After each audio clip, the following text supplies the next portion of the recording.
The third part of the problem, C, is to use a graphing calculator to graph t of x. That is, find the value of x, this distance here, that is going to minimize t of x, the total amount of time it takes Elvis to get from A to D to B.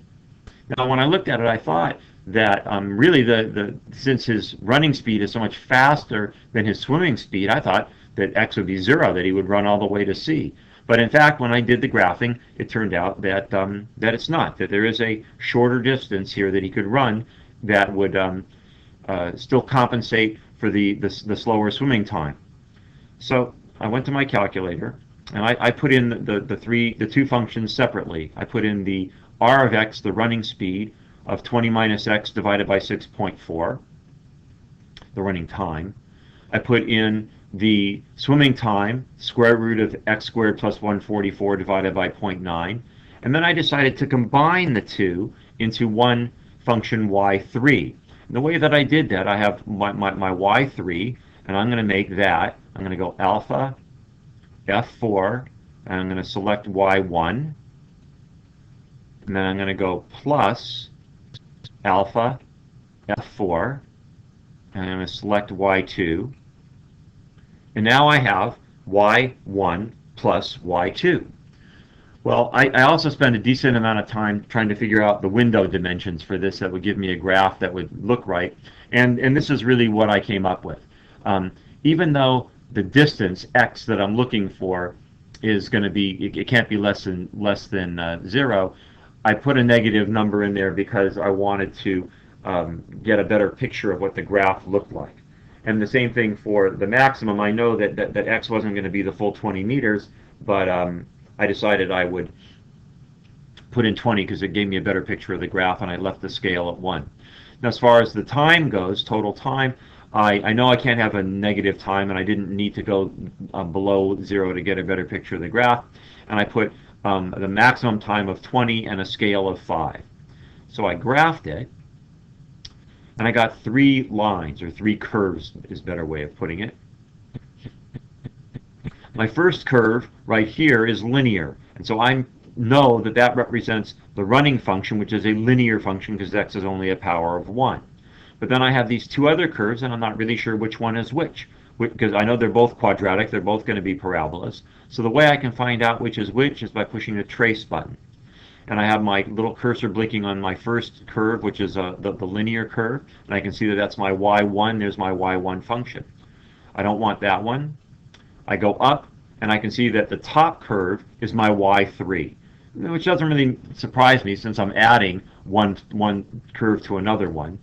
But that won't always be the case. And then if I just confirm that, I'll go up one more, and I can see now my cursor is on the lower one. But I want the higher one, and I want to calculate the minimum of this y3, which is the sum of these 2 functions. So I'm going to go second, calc, and I want to find the minimum, 3.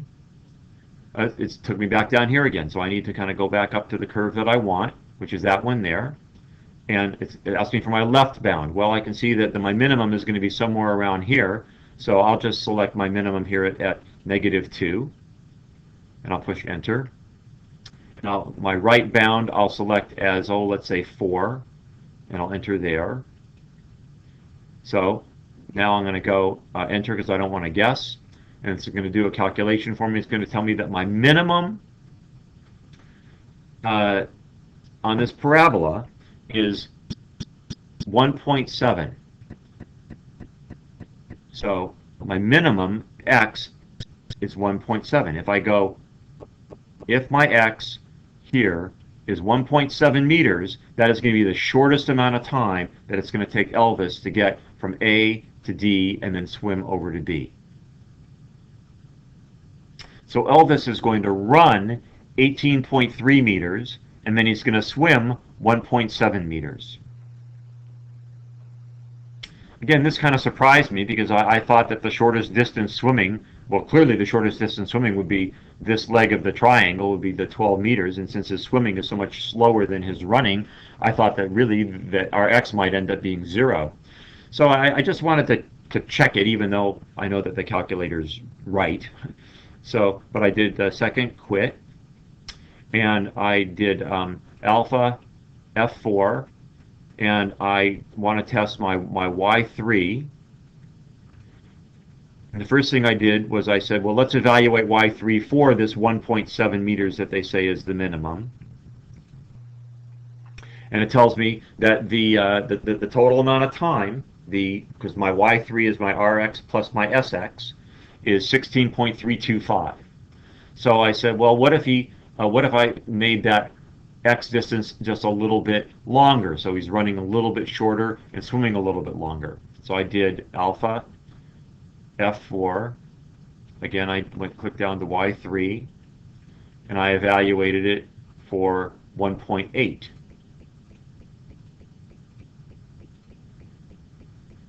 Well, sure enough, the time's a little bit slower. And then I did it again. I just did alpha F4, Y3,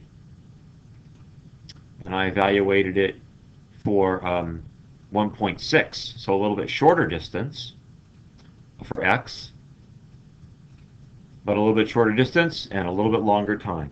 So indeed, the 1.7 meters here is the the best distance for Elvis to eliminate from his run. So he wants to run 18.3 meters and then jump into the water and retrieve the ball.